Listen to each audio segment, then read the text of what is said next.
de là, j'ai du mal à voir les objectifs de votre travail. Vous avez parlé de beaucoup de choses, vous avez touché un peu à tout, peut-être sans aller au fond des choses. Est-ce que c'est le diagnostic?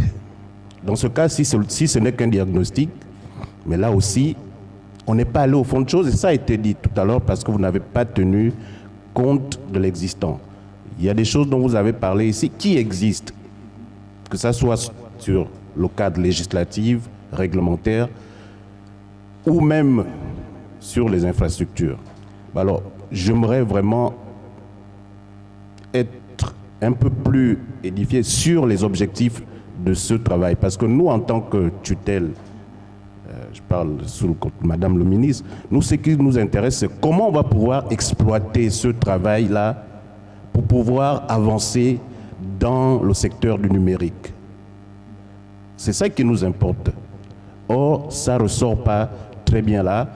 On touche beaucoup de choses, un peu de stratégie, on en a parlé, on touche un peu d'achat, d'acquisition de l'État, on touche un peu la gouvernance, mais moi personnellement, je ne sais pas si c'est partagé, mais on a du mal à avoir vraiment les objectifs clairs et comment on pourrait mettre à profit ce travail, parce que c'est le but. Merci.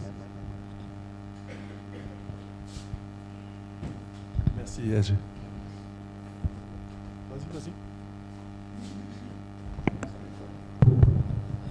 Merci. Je suis Raphaël Mézui, le directeur général de la promotion de l'économie numérique.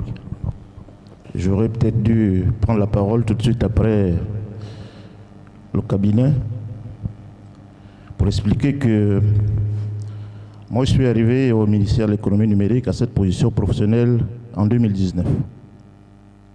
Et avant que je n'arrive, la direction générale de la promotion de l'économie numérique, ce poste était vacant pendant 2 à 3 ans.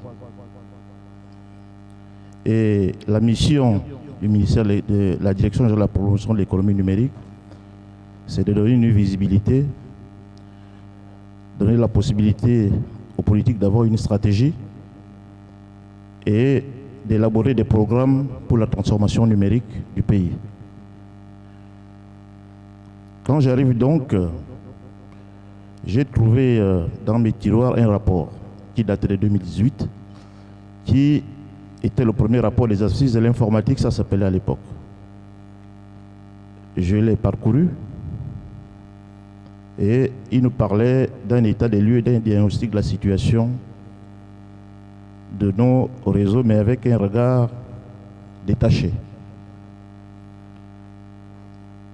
Un an après, dans l'exercice de mes fonctions, le constat était que nous n'avions pas de stratégie de digitalisation. Il y avait des programmes, que ces programmes n'étaient pas alignés avec ce qui devrait s'être, c'est-à-dire avec les objectifs quadriannuels de l'UIT, l'Union internationale des télécommunications, par rapport au bureau de développement. Et comme nous venons de le voir, ce sont des éléments qui sont à la base pour pouvoir faire la transformation numérique de notre pays. L'autre constat a été que de 2009, quand on a essayé de demander des budgets en 2020, on nous a expliqué que le secteur du numérique a déjà bénéficié de 2000 milliards. Qu'est-ce qu'on en a fait? Et on a eu des problèmes pour valider quelques projets. Le constat est également que chaque entité sous tutelle travaillait de son côté, en silo. Et c'est comme cela que quand j'ai vu cette étude, et que j'ai été en contact avec le cabinet Marchand, j'ai émis le vœu qu'on continue ce travail en réunissant l'ensemble des directeurs des systèmes d'information et quelques partenaires du privé. Ceci pour essayer de mettre une cohérence, d'approfondir ce diagnostic et être capable de proposer aux politiques des stratégies cohérentes et alignées. Dès que nous avons fait la deuxième réunion, sur ces assises, j'étais à préciser que le ministère ne les finance pas, mais ça est parti de la volonté du cabinet. Vous avez vu sur notre plaquette, on fait de la stratégie. On a été formé à faire de la stratégie. Les Gartner, les Forrester et compagnie, on peut s'appuyer dessus, mais on les croise. Parce qu'on a constaté que par expérience, ce qui se passe souvent overseas, aux États-Unis, etc., quand on arrive en Afrique subsaharienne, c'est tellement contextualisé. Un projet qui va bien se dérouler en Afrique de l'Ouest, vous arrivez en Afrique centrale, c'est différent. Qui va bien se dérouler ici, vous allez à Brazzaville, c'est différent. Donc, on n'est pas dans une logique de mettre des carrés dans des cases, etc. On vérifie tout, on fait de la stratégie. Il faut savoir une chose, c'est que nous connaissons les missions de l'ANINF. On ne se lève pas comme ça, on connaît les missions de l'ANINF et on connaît les difficultés de l'ANINF. L'objectif n'est pas de les occulter, non. L'objectif est de voir ou de proposer comment est-ce qu'on sort des difficultés que nous avons eues sur les entités ministérielles dépendantes de l'ANINF. Ça, c'est réel. Je peux vous en citer plein. Bloqués, soit par des aspects opérationnels, soit par des aspects techniques. Ah, ça, on ne fait pas. Ah, ça, c'était pas prévu. Ah, ça, c'est pas sur notre truc. Donc, sur cette partie, c'est pas nous, notre objectif n'est pas de se mettre dans une logique de... Non, on ne réinvente rien. On a notre expérience. Je m'en porte garant.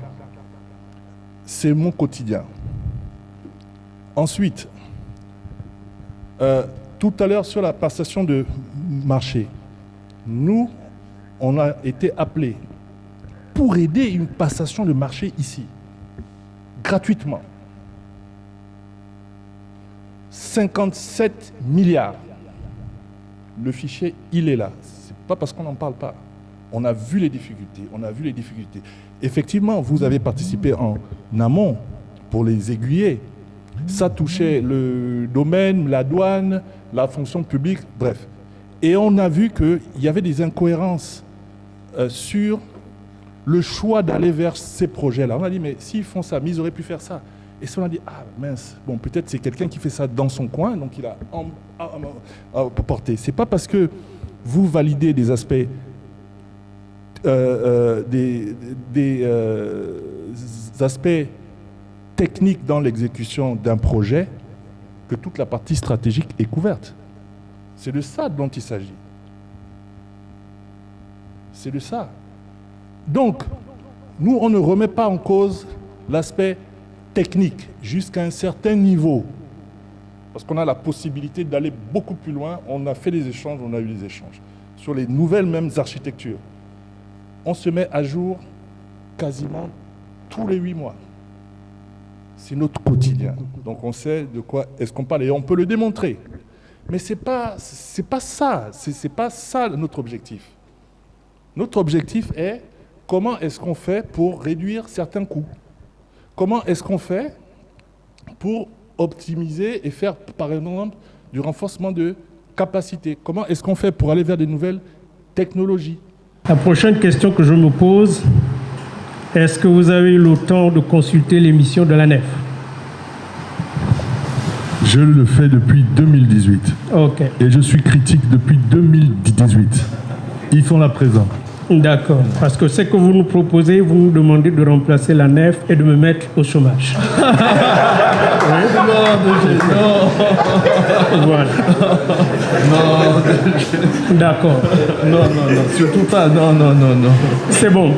Ça, c'était l'introduction. Alors, vous nous avez présenté 75 slides. Lorsque je vis au début, je me suis dit que ça pouvait se faire en 6 slides. Mais avant d'aborder ce sujet, j'ai aussi pris le temps, lorsque je suis arrivé, d'examiner ce document. C'est votre brochure. Oui. vous parlez de digital resilience. Absolument. Et je vous ai fait observer que vous avez utilisé ce que nous appelons NIST SP 853, Oui. qui s'articule au niveau des access, donc access control. Alors, ce que vous nous proposez, avez-vous pensé également inclure NIST SP 207? Ça vous dit quelque chose? NIST, oui. Les autres, non. 207, ça vous dit quelque chose? 216, non. 207, 207. Non. Ok. Parce qu'il faut savoir une chose, c'est que nous, on évolue dans un environnement européen. C'est encore autre chose. Je suis 100% d'accord, mais quand vous avez mentionné NIST, vous voyez, c'est une propriété intellectuelle. Vous l'avez mentionné, mais vous ne l'avez pas cité. Oui. Nous parlons de cybersécurité. Bien sûr, absolument. Ok, donc il faut restituer ça. Mais pourquoi je parle de NIST 207? C'est pour parler de Zero Trust. Vous avez entendu parler de ça, la stratégie Zero Trust? Oui. Ok, je pense que le gouvernement gabonais aura besoin de cette stratégie. Donc, on va définir des niveaux de partenaires, on va voir des platinum, des gold, etc. Et en fonction du niveau de chiffre d'affaires, on va être redirigé vers un partenaire. Et notre relation est exclusive avec ce partenaire. Okay? Donc, on ne peut pas se lever, on va dire, ok, on va aller discuter avec quelqu'un d'autre, ça ne passera pas. Maintenant, dans les cas des gouvernements, il y a ce qu'on va appeler la ligne public sector. Et on est obligé de passer par ces lignes public sector. Maintenant, si la ligne public sector, si la zone Sub-Saharan Africa décide que nous vont travailler avec d'autres partenaires, on sera dans ces 3 partenaires. Même si ailleurs, ça peut sembler moins cher, donc on peut être au Gabon, il y a une application Microsoft qui semble moins chère à Dubaï, on n'y aura pas accès. Et si on amène cette application et qu'on a fait quand même tourner, on est dans ce qu'on appelle du pirate. Okay? On aura 0 support si demande un problème. Donc c'est un peu plus complexe quand on commence à parler de place de marché, etc.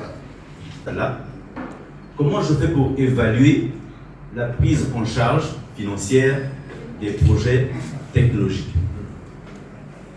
Est-ce que je peux avoir, moi, le financier qui accompagne le ministère, sur les 3 mois qui suivent, un plan, un schéma directeur national de l'informatisation du Gabon, avec un chronogramme, avec des coûts estimés, pour qu'on puisse après prévoir le 7e slide DG, pas 6, mais 7. Moi, je vais ajouter le slide avec le financement en présentant comment ça s'appelle déjà là, je sors du Commonwealth parce que je vous sens là-dedans. Le business, non. Je lance le voilà. Le plan d'affaires. Et dans le plan d'affaires, ce que je veux pouvoir avoir, c'est aussi les recettes qu'on escompte quand on finance de tels projets, d'accord? Et puis les coûts, donc ce qu'on va pouvoir investir. Ce sont des éléments que moi, le financier, j'aurais aimé avoir dans la présentation. Et je vais revenir encore sur les capacités de ressources humaines. Je confirme qu'effectivement, on a un vrai souci. Il y a quelques années, je travaillais dans le projet d'informatisation du système d'information du ministère des Finances. Vous connaissez le projet Vectis, l'application Vectis, d'Involis. Nous avons acheté des serveurs avec des bases Oracle que nous avons voulu faire fonctionner en load balancing. Mais nous n'avons pas trouvé un ingénieur au Gabon capable de nous faire cela, même à la MEF. Tout excessivement cher. Au bout de 2 ans, on se rend compte qu'on n'a plus de budget. Licence obsolète, résultat, on n'a plus de sécurité. Ça, c'est la réalité. Il parlait des newcomers. Je pense qu'on peut aussi aller vers ça, moins cher, pour pouvoir avoir un minimum de sécurité.